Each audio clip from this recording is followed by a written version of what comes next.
আসসালামু আলাইকুম। এটিএন বাংলার গ্রামগঞ্জের খবরে সবাইকে স্বাগত জানাচ্ছি আমি ভাবনা হবে। শুরুতেই বিআরবি কেবল সংবাদ শিরোনাম। আনুষ্ঠানিক প্রচারণা শেষ, এখন ভোটের প্রতীক্ষা। সারা দেশে মাঠে নামছে 9 লাখ আইন শৃঙ্খলা বাহিনীর সদস্য এবং 1051 ম্যাজিস্ট্রেট। এবারের নির্বাচনে ইলেকশন ইঞ্জিনিয়ারিং এর কোনো সুযোগ নেই মন্তব্য মির্জা ফখরুলের। দেশের সার্বিক পরিবেশ ভোটের অনুকূলে।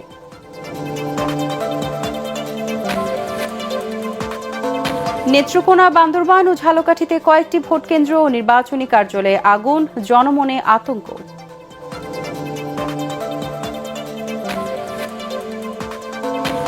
নির্বাচন উপলক্ষে 4 দিনের ছুটিতে বাড়ির পথে কর্মজীবী মানুষ। ঢাকা, টাঙ্গাইল ও ময়মনসিংহে মহাসড়কে দীর্ঘ যানজট, বাড়তি ভাড়ার অভিযোগে যাত্রীদের সড়ক অবরোধ।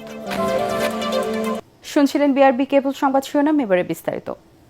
শেষ হয়েছে ত্রয়োদশ জাতীয় সংসদ নির্বাচনের প্রচারণা। এখন ভোটের প্রতীক্ষায় সারা দেশের মানুষ। এদিকে ব্যালট পেপার সহ অন্যান্য সরঞ্জাম সোমবার থেকেই জেলায় জেলায় পাঠানো শুরু হয়েছে। কাল পাঠানো হবে কেন্দ্রগুলোতে। দেশের সার্বিক পরিস্থিতি নিয়ন্ত্রণে মোতায়েন করা হয়েছে আইন শৃঙ্খলা বাহিনীর সদস্যদের। আরও জানাচ্ছেন আসিফুর রহমান সাগর। আগামী 12 ফেব্রুয়ারি অনুষ্ঠিত হতে যাচ্ছে বহুল প্রতীক্ষিত ত্রয়োদশ জাতীয় সংসদ নির্বাচন ও গণভোট। সকাল 7:30 থেকে বিকেল 4:30 পর্যন্ত সারা দেশে 299টি সংসদীয় আসনে স্বচ্ছ ব্যালট বাক্সে ভোট গ্রহণ করা হবে। শেরপুর 3 আসনে জামায়াতে ইসলামীর প্রার্থীর মৃত্যুতে ইসি এই আসনের নির্বাচন বাতিল করেছে। এদিকে সংসদ নির্বাচন ও গণভোটের ব্যালট পেপার সহ অন্যান্য সরঞ্জাম সোমবার থেকে কেন্দ্রে কেন্দ্রে পাঠানো শুরু হয়েছে। পার্বত্য চট্টগ্রামের দুর্গম এলাকায় ব্যবহার হচ্ছে হেলিকপ্টার। এবারের নির্বাচনে 51টি দল অংশ নিয়েছে। মোট প্রার্থী 1981। এর মধ্যে স্বতন্ত্র প্রার্থী রয়েছেন 247 জন। মোট ভোটার 12,77,00,000-এর বেশি। এর মধ্যে পুরুষ ভোটার 6,48,00,000 ও নারী ভোটার 6,28,00,000-এর বেশি। 22 জানুয়ারি থেকে নির্বাচনী প্রচারণা শুরু হয়ে মঙ্গলবার সকালে তা শেষ হয়েছে। এবারের নির্বাচনে সার্বিক নিরাপত্তা এবং সুষ্ঠু নির্বাচন আয়োজনে পুলিশসহ আইন শৃঙ্খলা রক্ষাকারী বাহিনী প্রায় 9 লাখ সদস্য দায়িত্ব পালন করবেন।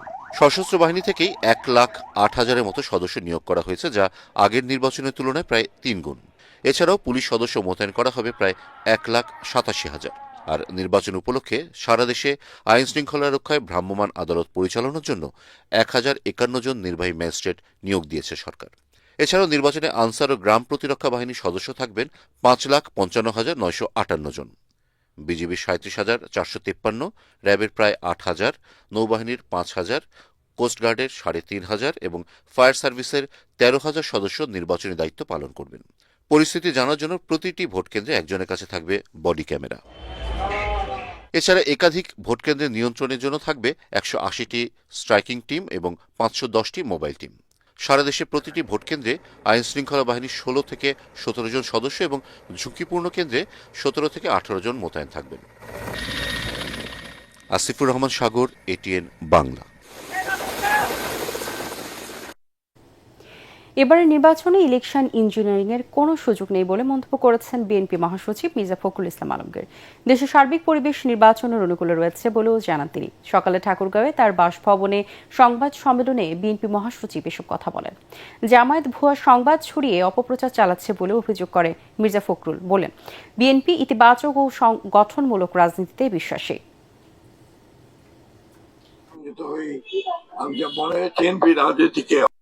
অপকৌশল, অপপ্রচারণা এবং মানুষকে বিভ্রান্ত করার অপচেষ্টা, এগুলো খুব একটা কাজে দেয় না। আলটিমেটলি মানুষের উপর যদি আমরা আস্থা থাকি, তাহলে আস্থা রাখতে হবে যে সে তার ভোটের সঠিক সিদ্ধান্ত নেবে। সবাইকে ভোট দিতে যাওয়ার জন্য আমরা আপনার অনুপ্রাণিত করছি, বলছি যাকে খুশি তাকেই ভোট দেন, ভোট কেন্দ্রে যান, ভোট দেন, that is your right.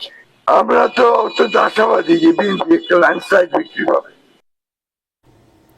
Netrokona, Bandarban ও ঝালকাঠিতে কয়েকটি ভোট কেন্দ্র ও নির্বাচনী কার্যালয়ে আগুন দেওয়ার ঘটনা ঘটেছে। এর মধ্যে নেত্রকোনা সদর ও পূর্বধলা উপজেলায় রাতের আধারে 4টি সরকারি প্রাথমিক বিদ্যালয়ের ভোট কেন্দ্রে আগুন দেয় দুর্বৃত্তরা। আক্রান্ত কেন্দ্রগুলো হল পারলা, বামনমোহা, নূরপুর, শ্রীধরপুর ও হোগলা সরকারি প্রাথমিক বিদ্যালয়। তবে এতে তেমন ক্ষয়ক্ষতি না হলেও আতঙ্ক ছড়িয়ে পড়ে। এ ঘটনায় জড়িতদের আইনের আওতায় আনা হবে বলে জানিয়েছে পুলিশ। বান্দরবানে বিএনপির অস্থায়ী নির্বাচনী কার্যালয়ে আগুন দিয়েছে দুর্বৃত্তরা। ভোররাতে শহরের হাফিজ ঘোড়া কার্যালয়ে এই ঘটনা ঘটে। এদিকে ঝালকাঠির রাজাপুরের সাতুরিয়া ও সদর উপজেলার বেসাইন খান এলাকায় দাঁড়িপাল্লার একটি নির্বাচনী কার্যালয় ও 2 কর্মীর দোকানে আগুনের ঘটনা ঘটেছে। নির্বাচনে বিরোধী পক্ষই নাশকতা করেছে বলে অভিযোগ করেছেন জেলা জামায়াতের আমির অ্যাডভোকেট হাফিজুর রহমান। ভোররাতে অগ্নিকাণ্ডের এসব ঘটনা ঘটে।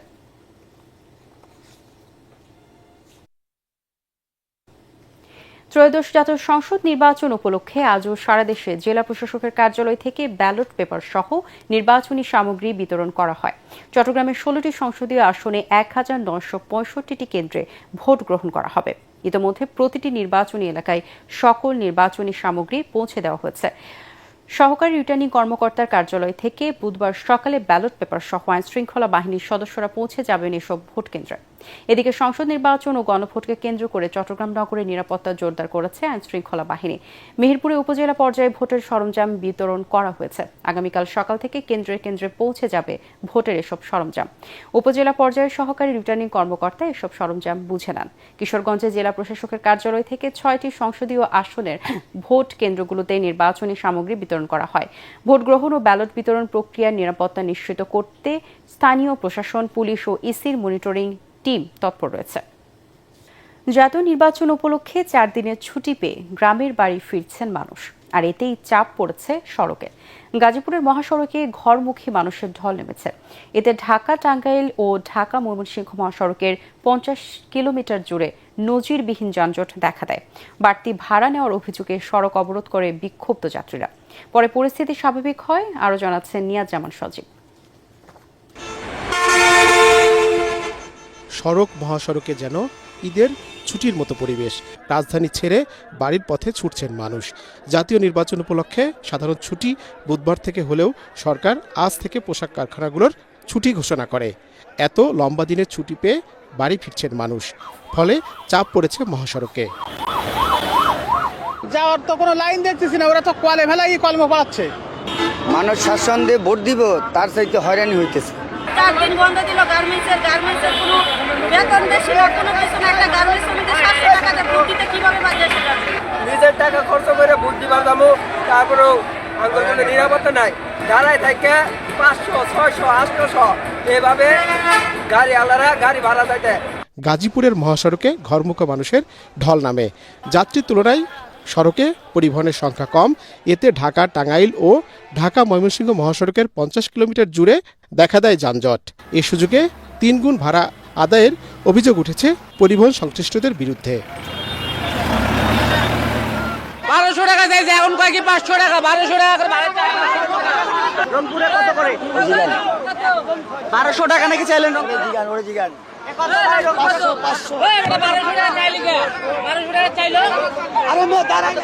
1200 টাকা চাই, এখন কয় কি 500 টাকা, 1200 টাকা করে ভাড়া চাই। ভাড়া তো বেশি। কত হচ্ছে? 1800, আগে আসলে 500। সাভারের বাইপাইলে বাড়তি ভাড়া নেয়ার অভিযোগে সকাল 8:30টার দিকে সড়ক অবরোধ করে বিক্ষুব্ধ যাত্রীরা। পরে প্রশাসনের তৎপরতায় 10টার দিকে যান চলাচল শুরু হয়। সড়কের পরিস্থিতি স্বাভাবিক রাখতে পুলিশের পাশাপাশি কাজ করছে যৌথ বাহিনীর সদস্যরা। নিয়াজ জামান সজীব, এটিএন বাংলা। এখন দেখবেন সালাম স্টিল ভোটার গাড়ির খবর।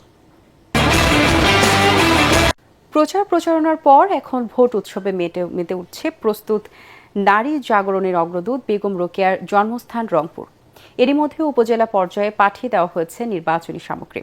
শেষ মুহূর্তে ভোটাররা সিদ্ধান্ত নিচ্ছেন কাকে ভোট দেবেন তারা। এলাকাবাসী বলছেন, একটি আধুনিক জেলা গড়তে যারা কাজ করবেন তাদেরকেই রায় দেবেন নাগরিকরা। মনির জামান মনির তোলা ছবিতে রংপুর থেকে আরও জানাচ্ছেন ইমদাদুল্লাহ বাবু। ইতিহাস ঐতিহ্যে সমৃদ্ধ উত্তরবঙ্গের জনপদ রংপুর। একসময় জেলাটি তামাক চাষের জন্য বিখ্যাত ছিল। এখন রংপুরের হাড়িভাঙা আম বিশ্বজুড়ে সমাদৃত। ত্রয়োদশ জাতীয় সংসদ নির্বাচন এবং গণভোটে রংপুরে নিজেদের পছন্দের প্রার্থী নির্বাচন করতে যাচ্ছেন মোট 6 আসনের প্রায় 26 লাখ ভোটার। জেলার চায়ের দোকান, নগর, হাটবাজার সবখানেই এখন ভোটাররা কষছেন শেষ মুহূর্তের হিসেব নিকেশ। ভোট দিতে যাব, পরিবেশ তো মোটামুটি ভালো দেখতেছি। এমন কেউ আসুক যাতে হচ্ছে সবকিছু যেন ঠিকভাবে সুষ্ঠুভাবে করতে পারে। রংপুরে এবার কেন্দ্রীয় কয়েকজন নেতা ভোট যুদ্ধে নেমেছেন। রংপুর ৩ থেকে আছেন জাতীয় পার্টির চেয়ারম্যান GM কাদের, বিএনপির বিদ্রোহী প্রার্থী রিটা রহমান, রংপুর ৪ থেকে এনসিপির সদস্য সচিব আক্তার হোসেন এবং রংপুর ২ থেকে জামায়াতের সহকারী secretary general ATM Azharul Islam লড়ছেন ভোট যুদ্ধে। পুলিশ সেভাবে কাজ করতে পারছে না বা করছেন না, আর্মি এসে কোনো কোনো সময় করছে। এখন গন্ডগোল আছে এবং প্রেশার সৃষ্টি, যারা প্রতিপক্ষকে যারা মনে করছে যে জিততে পারে তাদেরকে বাধা দেওয়ার চেষ্টা করছে না।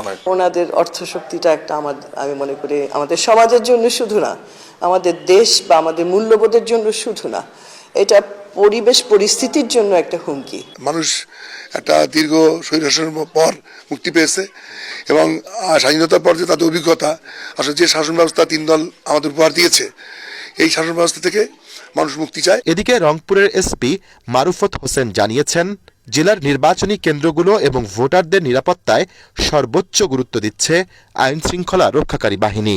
মোবাইল টিম থাকবে প্রতিটা ইউনিয়নে একটি করে, আর পৌরসভায় একটি, মোট 76টা মোবাইল পেট্রোল থাকবে আমার জেলায়, এবং স্ট্রাইকিং থাকবে। রংপুরে মোট ভোট কেন্দ্রের সংখ্যা 873টি, এর মধ্যে 256টি আসন ঝুঁকিপূর্ণ। একসময় রংপুরে লাঙ্গলের আধিপত্য থাকলেও এবারের নির্বাচনে চিত্র একেবারে ভিন্ন। লাঙ্গল, দাড়িপাল্লা, ধানের শীষ এবং বিদ্রোহী প্রার্থীর মধ্যে চতুর্মুখী লড়াই হবে এবার রংপুরের ভোট যুদ্ধে। ভোটাররা বলছেন আবেগ, অনুভূতি কিংবা কারো কথায় নয়, রংপুরের উন্নয়নে যারা কাজ করবেন তাদেরকেই রায় দেবেন তারা। ইমদাদুল্লাহ বাবু, ATN বাংলা, রংপুর। জেনজি আর আওয়ামী লীগের ভোটাররা সিলেটের নির্বাচনে বড় প্রভাব ফেলবে বলে মনে করছেন স্থানীয় পর্যবেক্ষকরা। তারা বলছেন বিএনপি ও জামায়াত দুই দলই তাদের কাছে টানার চেষ্টা করছে। শুধু মার্কা নয়, সিলেটের ভোটাররা ব্যক্তি ইমেজকেই প্রাধান্য দিতে পারেন বলেও ধারণা তাদের। নিরঞ্জন দেবের ক্যামেরায় আরও জানাচ্ছেন মাহবুব কবির চপল। 360 আউলিয়ার পূর্ণভূমি সিলেটকে মর্যাদার আসন ধরা হয়। গত 12টি সংসদ নির্বাচনে সিলেট 1 আসনে যে দলের প্রার্থী বিজয়ী হয়েছে সেই দলে সরকার গঠন করেছে। এবারে আসনে প্রতিদ্বন্দ্বিতা করছেন বিএনপির খন্দকার আব্দুল মুক্তাদির আর জামায়াতে ইসলামের হাবিবুর রহমান হাবিব। সিলেটের 6টি আসনের মধ্যে 5টিতে প্রার্থী দিয়েছে বিএনপি আর 3টিতে দিয়েছে জামাত। 2 জোটের প্রার্থীদের মধ্যে মূল প্রতিদ্বন্দ্বিতা হবে বলে মনে করছেন স্থানীয়রা।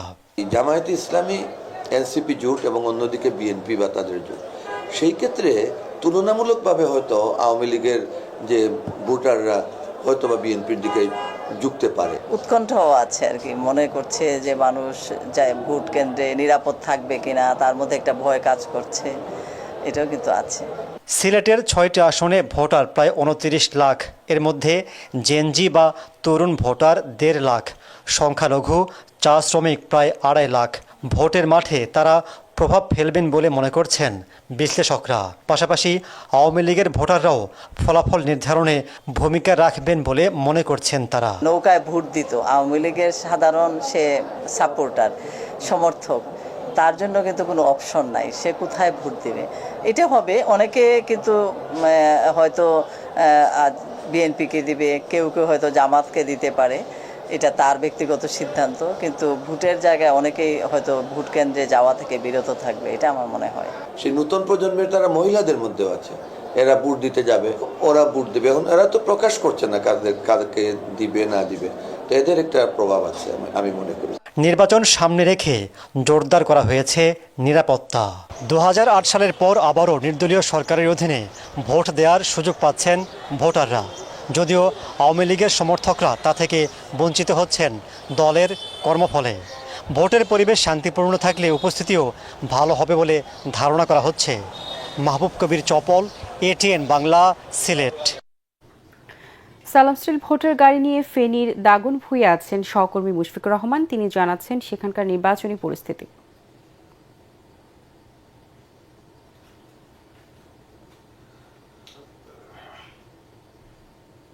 সালাম স্টিল ভোটার গাড়ি নিয়ে আছি ফেনী 3 আসনে।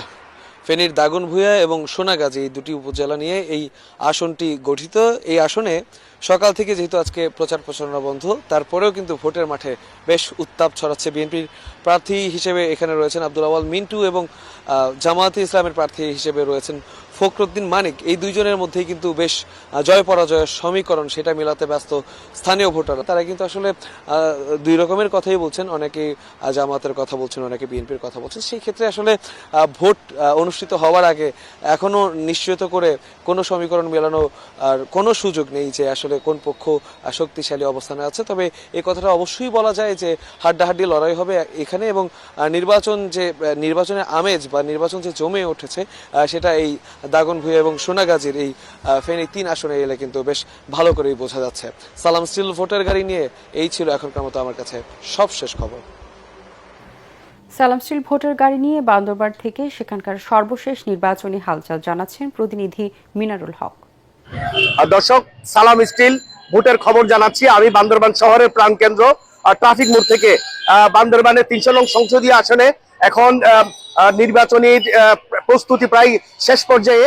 বান্দরবানের মোট এবার 4 জন প্রার্থী প্রতিদ্বন্দ্বিতা করছেন। মূলত বিএনপির প্রার্থী হেভিওয়েট যিনি প্রার্থী রয়েছেন সাচিন গুরুজেরি, ওনার সাথে প্রতিদ্বন্দ্বিতা যেটি হবে সেটি হলো এনসিপির প্রার্থী আবু সাইদ শাহ সুজাউদ্দিনের। এই বিষয়টি নিয়ে এখন সর্বত্রই খুব আলোচনা চলছে। আমি একটি বিষয় জানিয়ে রাখি, বান্দরবানে মোট এবার নিরাপত্তায় প্রায় 7000 নিরাপত্তা কর্মী, আইন শৃঙ্খলা বাহিনীর কর্মী তারা নিয়োজিত থাকবেন, এবং সেই সাথে মোট বান্দরবানের যে 186টি কেন্দ্র রয়েছে তার মধ্যে 158টি কেন্দ্র কিন্তু ঝুঁকিপূর্ণ, এবং সেই সাথে এসব প্রায় 666টি কেন্দ্রের মধ্যে এবার সিসি ক্যামেরা বসাচ্ছে শুধুমাত্র নিরাপত্তার কারণে। একটু আগে আমি জেলা রিটার্নিং অফিসার জেলা প্রশাসক রিনির সাথে কথা বলেছি, তিনি যেটা জানিয়েছেন যে নির্বাচন সুষ্ঠুভাবে সম্পন্ন করতে ইতিমধ্যে নিরাপত্তা বাহিনী, নির্বাচন কমিশন এবং রিটার্নিং অফিসার বা জেলা প্রশাসন পক্ষ থেকে সব ধরনের ব্যবস্থাই নেওয়া হয়েছে। এটি ছিল বান্দরবানের সর্বশেষ নির্বাচনী তথ্য। ভূমিকম্প সহনীয় মোস্ট ডিউরেবল দেশের প্রথম Thermex rod Salam steel. Salam steel বোঝে durability. Salam steel, most durable steel. Sylhet 6 আসনে ইলেকশন ইঞ্জিনিয়ারিং এর আশঙ্কা করছেন বিএনপি প্রার্থী অ্যাডভোকেট ইমরান আহমেদ চৌধুরী।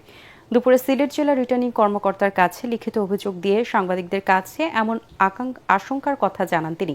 এ সময় তিনি বলেন, জামায়াত প্রার্থী বিপুল পরিমাণ বহিরাগত নিয়ে রেখেছে বিয়ানীবাজার ও গোপালগঞ্জে। তারা ভোটের মাঠে প্রস্তাব বিস্তারের চেষ্টা চালাচ্ছে। এছাড়া বিয়ানীবাজার সীমান্তবর্তী 7 কিলোমিটার এলাকায় ভোট কেন্দ্রে সেনাবাহিনী মোতায়েনের দাবি না করা হলেও কার্যকর কোনো ব্যবস্থা নেওয়া হয়নি বলে অভিযোগ করেন তিনি। আমি অবশ্যই শঙ্কিত এইভাবে এর জন্য যে আমরা শুনতে পাচ্ছি যে সিলেটের 2-3 আসনে আমাদের অপোজিশন যারা আছে তাদের ক্যান্ডিডেট না থাকায় তাদের সব জায়গা থেকে তাদের লোকজন নিয়ে আমাদের এলাকায় জড়ো করে সেন্টার দখল করতে পারে, এটা একটা শঙ্কা আছে। কুমিল্লা সদর উপজেলার কটকবাজার এলাকায় একটি পুকুর থেকে অবৈধ আগ্নেয়াস্ত্র উদ্ধার করেছে র্যাব জানায়, ভোরে অভিযান চালিয়ে বেশ কয়েকটি পিস্তল ও বন্দুক সহ 2 বস্তা ধারালো অস্ত্র উদ্ধার করা হয়। শ্যালো মেশিন ব্যবহার করে পুকুরের পানি সেচে সব অস্ত্র উদ্ধার করা হয় বলে জানিয়েছেন RAB Comilla company commander major Sadman Ibne Alam. ওই পুকুরে আরও অস্ত্র থাকতে পারে বলে ধারণা করছে র্যাব।